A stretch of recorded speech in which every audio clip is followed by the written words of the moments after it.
আশা করি ভালো আছেন সবাই।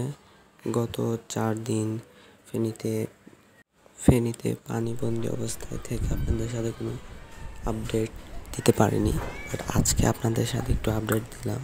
গত 4 দিনের অবস্থায় দেখতেই পাচ্ছেন পানিবন্দী ফেনী শহর দেখা যাচ্ছে। এগুলো খুবই কষ্ট করে তোলা, কারেন্ট ছিল না, পানিবন্দী হয়েছিলাম, অনেক পানি ছিল। ধন্যবাদ, ভালো থাকবেন।